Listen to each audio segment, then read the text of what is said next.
అదరగొట్టే కారం రంగు రుచి ఆచి కారం పొడి. రాష్ట్రంలో భారీగా సర్పంచ్ల ఏకగ్రీవాలు అవుతున్నాయి. తొలి దశలో భాగంగా 395 మంది సర్పంచ్లు ఏకగ్రీవంగా ఎన్నికయ్యారు. మరోవైపు 5 గ్రామాలకు ఒక్క నామినేషన్ కూడా దాఖలు కాలేదు.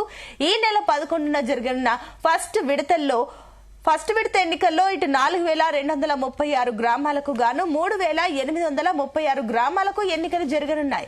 ఇక సర్పంచ్లకు నామినేషన్లు వేసిన వారిలో 8095 మంది తమ నామినేషన్లను ఉపసంహరించుకున్నారు. ఈ నెల 11న జరిగే ఎన్నికల్లో 13127 మంది సర్పంచ్ అభ్యర్థులు పోటీ పడనున్నారు. అనేక గ్రామాలలో వేలం ద్వారా సర్పంచ్లను కైవసం కూడా చేసుకున్నారు.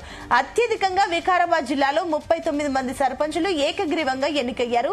అతి తక్కువగా కరీంనగర్ లో 3 మాత్రమే ఏకగ్రీవంగా ఎన్నికయ్యారు.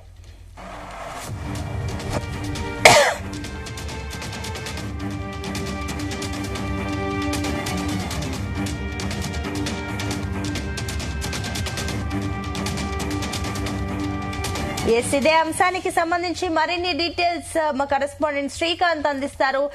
శ్రీకాంత్, ఇక తొలి దశలోనే 4236 గ్రామాలకు 3886 వరకు దాదాపుగా చాలా మందికి అయితే ఏకగ్రీవంగా ఎన్నికలు అయిపోతున్నట్లు మనకు కనిపిస్తున్నాయి. ఏంటి అసలు దీనికి సంబంధించిన డీటెయిల్స్?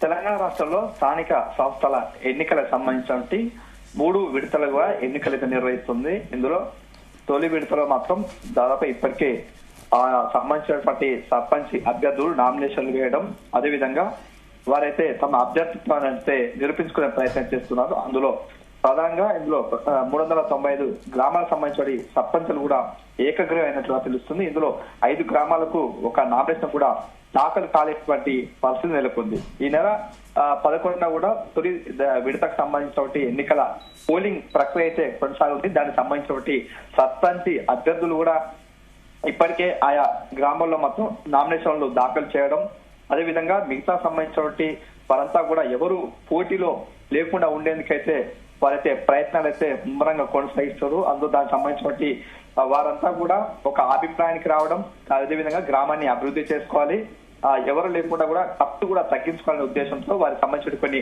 హామీలు ఇచ్చినటువంటి పరిస్థితి కనిపిస్తుంది. ఈ క్రమంలో వారంతా దాదాపు సర్పంచ్ నామినేషన్లు మొత్తం చూసుకుంటే మొత్తం మొదటి విడతలో మొత్తం 4236 గ్రామాలకు గాను 3836 గ్రామాల సర్పంచ్ కి సంబంధించిన ఎన్నికలు అయితే జరగనున్నాయి. సర్పంచ్ నామినేషన్లు 8095 మంది తమ నామినేషన్ అయితే ఉపసంహరించుకున్నట్లు తెలుస్తుంది. 9626 మంది అభ్యర్థులు అయితే తమ వార్డులకైతే నామినేషన్లు ఉపసంహరించారని చెప్పొచ్చు. దాని మొత్తం ఓవరాల్ గా చూసుకుంటే మొత్తం 37,440 వార్డులు ఎన్నికల నోటిఫికేషన్ విడుదల చేయడంతో కూడా 148 వార్డుల్లో మొత్తం ఎవరు నామినేషన్ అయితే దాఖలు చేయలేదని చెప్పొచ్చు. అదేవిధంగా 9331 వార్డు సభ్యులు మొత్తం ఏకగ్రీవంగా ఎన్నికైనటువంటి పరిస్థితి కనిపిస్తుంది. ఇది మొదటి విడతకు సంబంధించినటువంటి వివరాలని చెప్పొచ్చు. ఇది ఎన్నికల కమిషన్ కూడా విడుదల చేసింది. అదేవిధంగా మొదటి విడతకు సంబంధించినటువంటి ఎన్నికల పోలింగ్ ప్రక్రియకు ఒకవైపు అధికారులు అయితే అప్రమత్తం కావడం, దాని ఏర్పాటు కూడా చేస్తున్నటువంటి క్రమంలో కొంతమంది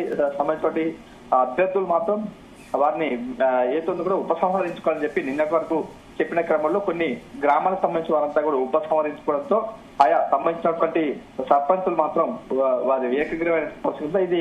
దీనికి సంబంధించిన వికారాబాద్ జిల్లాలో మాత్రం 39 సర్పంచులు మాత్రం ఏకగ్రీవమైనట్లుగా తెలుస్తుంది. కరీంనగర్ లో మాత్రం 3 మాత్రమే ఏకగ్రీవం అయ్యారు. మరోవైపు ఉమ్మడి వరంగల్ జిల్లాకు సంబంధించిన భూపాలపల్లి జిల్లా, అదేవిధంగా ములుగు, మైబాద్ జిల్లాలో మొత్తం 9 మంది అభ్యర్థులు ఏకగ్రీవమైనట్లుగా తెలుస్తుంది. ఇటు సంగారెడ్డి, సూర్యాపేట, ఆసిఫాబాద్ లో 7, మంచిర్యాల, రంగారెడ్డిలో 6, హన్మకొండ, జగిత్యాల, పెద్దపల్లిలో మాత్రం 4 చొప్పున కూడా ఏకగ్రీవమైనటువంటి పరిస్థితి కనిపిస్తుంది. ఈ క్రమంలో మిగతా సంబంధించినటువంటి 2వ విడత 3వ విడతకు సంబంధించిన ఎన్నికలు అయితే మిగతా మండలాలు అయితే కొనసాగుతున్న క్రమంలో మొదటి విడతకు సంబంధించిన వాళ్ళు మాత్రం ఎక్కువ కూడా ఇటు కాంగ్రెస్ పార్టీకి సంబంధించిన అధికార పార్టీ వారంతా కూడా ఏకగ్రీవించాలని చెప్పి స్థానికంగా ఉన్నటువంటి ఎమ్మెల్యేలు, అదేవిధంగా అటువంటి గ్రామానికి సంబంధించినటువంటి ముఖ్య నేతలు కూడా పట్టుపట్టడం జరిగింది. ఇందులో ఎక్కువ కూడా అధికార పార్టీకి సంబంధించిన వారంతా ఏకగ్రీవించాలని పట్టుబట్టిన క్రమంలో దాదాపు ఇటు ఏకగ్రీవమైనటువంటి పరిస్థితి కనిపిస్తుంది. మరోవైపు ఇతర ప్రతిపక్షానికి సంబంధించిన పార్టీలు కూడా అదే తరహాలో కూడా కొన్ని హామీలు ఇస్తూ కొన్ని ప్రాంతాల్లో మాత్రం వారు ఏకగ్రీవమైనటువంటి పరిస్థితి కనిపిస్తుంది. మొదటి విడతకు సంబంధించినటువంటి ఏదైతే ఉందో కూడా పోలింగ్ ప్రక్రియ మాత్రం మరియు 11వ తారీఖున మాత్రం పోలింగ్ ప్రక్రియ కొనసాగుతున్న క్రమంలో ఇటు నామినేషన్ సంబంధించిన సంహరించుకోవడానికి కూడా 365 సర్పంచులు మాత్రం ఏకగ్రీవైనటువంటి పరిస్థితి కనిపిస్తుంది Sunitha. Right, thank you Srikanth. తెరకొట్టే కారం రంగు రుచి ఆచి కారం పొడి.